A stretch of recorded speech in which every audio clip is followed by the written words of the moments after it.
Good morning everyone. আমি এখন ready হয়ে গেছি যে বাজারে যাব। আর ব্যাপারটা হচ্ছে এই ঘরটা পুরো ফাঁকা পুরো, তো এটা একটু পরে আবার সব ভরাট হয়ে যাবে। আমরা আজকে যেতে শুয়েছিলাম কাল রাতে। এখন একটু যাচ্ছি বাজারে, বাজার থেকে আসবো, এসে কালকে অনেকটা কাজ করা হয়ে গেছে। এখন এই ঘর এখন গোছানো বাকি, গোছানো মানে সব মানে সেট আপ করা রয়েছে। এখন এক এক করে জিনিসপত্র ঢোকানো বাকি, গুছিয়ে গেছি, বাইরেটাও পরিষ্কার হয়ে গেছে। তখন রেডি হয়ে গেছি, চা খেয়েছি, এখন একটু বাজারে যাব।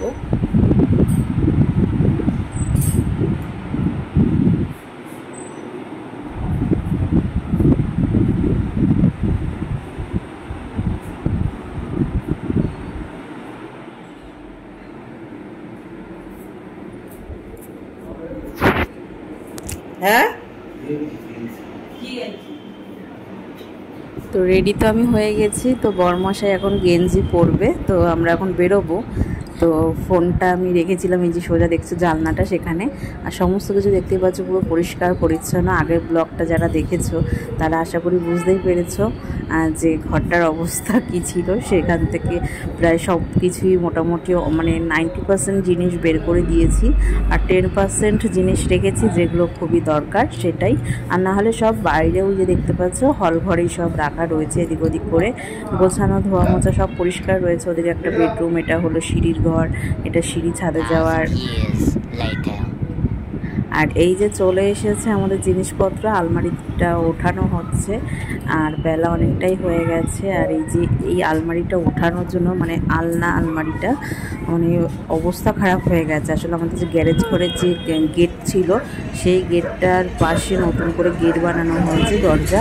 সেখানে মানে হাইটটা একটু শর্ট, কিন্তু যার লম্বায় শর্ট, চওড়াটা বেশ ভালোই আছে। কিন্তু এটা তো সমস্যার জন্য একটু দু একটা জায়গা দিয়ে রং হালকা চটে গেছে, আর কিছু না। কিন্তু দোকান থেকে রং দেয়, কিন্তু দেয়নি। আর তো এক সময় বলেছে গেলে দিয়ে দেবে, যাই হোক। আর এই যে হলো খাটটা, খুব সুন্দর হয়েছে, সিম্পলের মধ্যেই নিয়েছি। আমার বরমাসের আবার সিম্পল বেশ পছন্দ, তো ভালোই হয়েছে, ডিজাইনটা হালকার মধ্যে খুব ভালো হয়েছে। তোমরা বলো কেমন হয়েছে। আর শুভ নববর্ষ আগাম সকলকে জানাই। নববর্ষের আগেই ঘরে ঢুকে গেছে নতুন জিনিস, পুরনোকে যতটা পেরেছি স্মৃতি করে রেখে, ক্যামেরা বন্দি করে স্মৃতি করে রেখেছে, আর কিছুই না। ওটাকে স্মৃতি করে রেখে পুরনো জিনিসকে এখান থেকে আর্থিক জিনিস বের করে দিয়ে নতুন জিনিস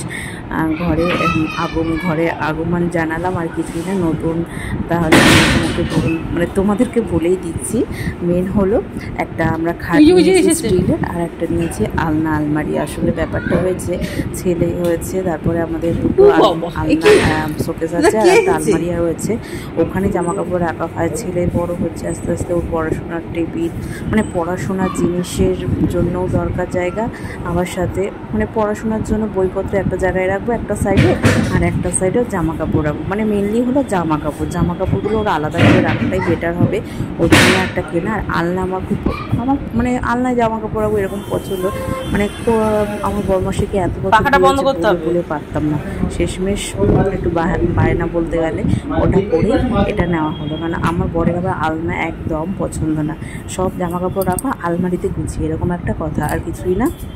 আর খাটটা সেট করে নিয়েছে, আর এখন ম্যাট্রেসটা পাতা হচ্ছে। ম্যাট্রেসটা ভালোই, অর্থোপেডিক্স ডাক্তার রেকমেন্ড ম্যাট্রেস এটা। আর ঘরে সেট করে দেওয়ার পরে ঘরে না খাটটা এমন হয়েছে এখন, মানে ওই ঘরে ঢুকেও খাট, এই ঘরে ঢুকেও খাট। মানে এই ঘরের জায়গাগুলো আমাদের একটু ছোট ছোট জায়গা বলে, মানে খাট হলে মানে 6-7 খাট অবশ্যই, মানে একটু ছোটো খাট হলে ঠিক আছে, একটু বড়ো খাট মানে 6-7 খাট হলে না জায়গা শর্ট হয়ে যায় আমাদের বাড়ির, মানে রুমগুলো এরকমই। দুটো বেডরুমেই এই একই অবস্থা। আর কয়েকটা ছবি তুলেছিলাম, সেটাও তোমাদের সকলের সাথে শেয়ার করে দিচ্ছি। আর কেমন হয়েছে আমার শোকেস আলমারিটা, তারপরে এদিকে খাটটার ডিজাইনটা তোমরা বলো কমেন্ট করে।